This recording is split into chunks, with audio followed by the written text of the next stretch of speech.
ఈరోజు దేవుని వాగ్దానం లూకా రాసిన సువార్త 1వ అధ్యాయం 13వ వచనం. భయపడకుము, నీ ప్రార్థన వినబడినది. భయపడకుము, నీ ప్రార్థన వినబడినది. అప్పుడు ఆ దూత అతనితో, జకర్యా, భయపడకుము, నీ ప్రార్థన వినబడినది. నీ భార్య అయిన ఎలిజబెత్ నీకు కుమారుని కనును, అతనికి యోహాను అను పేరు పెట్టుదు. దేవుని ఆలయంలో జకర్యా యాజకునిగా ధూపము వేయు పరిచర్యలో తన తరగతి క్రమము చొప్పున తన వంతులో ధూపము వేయుచుండగా, ప్రజల సమూహమంతా వెలుపల ప్రార్థన చేయుచుండగా, ప్రభువు దూత జకర్యాకు ప్రత్యక్షమై ఈ మాటను చెబుతుంది. జకర్యా యాజకుడు, ఈయన భార్య ఎలిజబెత్ చరిత్ర ప్రకారం ఇంచుమించు 50-60 సంవత్సరాల వయస్సు కలిగిన వారు. ఇంతవరకు వీరికి సంతానం లేరు. కానీ ఈయన ఏనాడు నిరాశపడలేదు. యాజకునిగా దేవుని ఆలయంలో పనిచేస్తున్న నాకు ఈ బాధ ఏమిటి అని అనుకోలేదు. తన యాజకత్వంలో ఎప్పుడూ కృంగిపోయి ప్రార్థనను మానలేదు. నూతిలో నీళ్లు చేదేవారు చేదను నూతిలో వేసి నీళ్లు నిండిన ఆ చేదలోని నీళ్లు బిందులో పోసే వరకు చేదుతూనే పైకి లాగుతూనే ఉంటారు. అలాగే మనమును ప్రార్థనకు జవాబు పొందుకునే వరకు ప్రార్థిస్తూనే ఉండాలి. ప్రార్థించమని చెప్పింది మన ప్రభువే, మత్తయి సువార్త 7వ అధ్యాయం 7వ వచనం ప్రకారం. అలాగే కీర్తన 65:2 ప్రకారంగా ప్రార్థన ఆలకించువాడని ఆయన గురించి చెప్పబడింది. ఇర్మియా గ్రంథం 31వ అధ్యాయం 9వ వచనంలో, వారు ఏడ్చుచూ వచ్చెదరు, వారు నన్ను ప్రార్థించుచుండగా నేను వారిని నడిపించుదును అని చెప్పబడింది.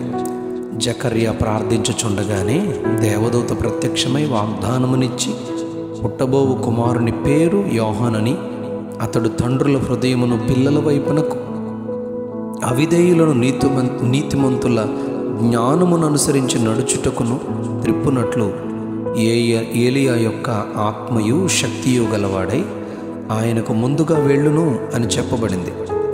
జకర్యా ప్రార్థన వినబడింది అనగా జకర్యా సంతానము కొరకు ప్రార్థించుంటాడు కనుక ఆయన గొప్ప కుమారునిగా యోహానును ప్రభు ఇచ్చారు. దానియేలు గ్రంథం 10వ అధ్యాయం 1వ వచనంలో దానియేలు ఒక దర్శనాన్ని పొందుకుంటాడు. కానీ దాని భావాన్ని గూర్చి దేవుని ఎదుట ప్రార్థించుటకు సిద్ధపడగా 21 దినాలు తనకు సమాధానం రాలేదు. కనుక ఉపవాసంతోనే దేవుని సన్నిధిలో స్నాన పానములు మాని దేవుని ఎదుట ప్రార్థిస్తూ ఉండిపోతాడు. 21వ రోజు దేవుని ద్వారా పంపబడిన దూత వచ్చి ఈ మాటను 10వ అధ్యాయం 11వ వచనంలో చెబుతుంది. దానియేలు, భయపడకుము, నీవు తెలుసుకొనవలెనని నీ మనస్సును అప్పగించి దేవుని ఎదుట నిన్ను తగ్గించుకుని నా మొదటి దినము మొదలుకొని నీవు చెప్పిన మాటలు వినబడినవి గనుక నీ మాటను బట్టి నేను వచ్చి తిని అని చెబుతాడు. 10వ అధ్యాయం 19వ వచనంలో, నీవు బహుప్రియుడవు, భయపడకుము, నీకు శుభమవును గాక, ధైర్యము తెచ్చుకొనుమని 21 రోజుల ఉపవాసం ప్రార్థనలో బలహీనతలో నున్న దానియేలును దేవుడు బలపరిచి జవాబిస్తారు. ఆదికాండం 25వ అధ్యాయం 21వ వచనంలో, ఇస్సాకు భార్య గుడ్రాలు గనుక ఇస్సాకు తన భార్య అయిన రిబ్కా విషయంలో యెహోవాను వేడుకొనెను, యెహోవా అతని ప్రార్థన వినెను గనుక రిబ్కా గర్భవతి ఆయనని రాయబడింది. కవల పిల్లలను ఏశావు యాకోబులను ప్రభు అనుగ్రహించాడు.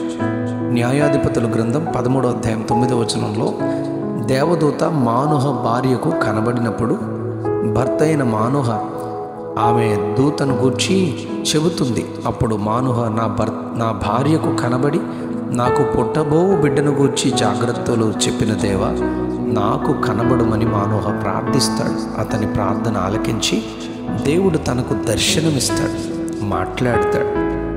సమూయేలు మొదటి గ్రంథం 1వ అధ్యాయం 17వ వచనంలో, సమూయేలు తల్లి హన్నా ప్రార్థించినప్పుడు దేవుని సేవకుని ద్వారా మందిరంలో సంతానము కొరకు అడిగిన హన్నాకు దేవుడు దైవజనుడైన ఏలీ ద్వారా మాట్లాడి ప్రార్థన ఫలితాన్ని గూర్చి వాగ్దానం ఇచ్చి ఆ వాగ్దానాన్ని ప్రభు నెరవేరుస్తారు.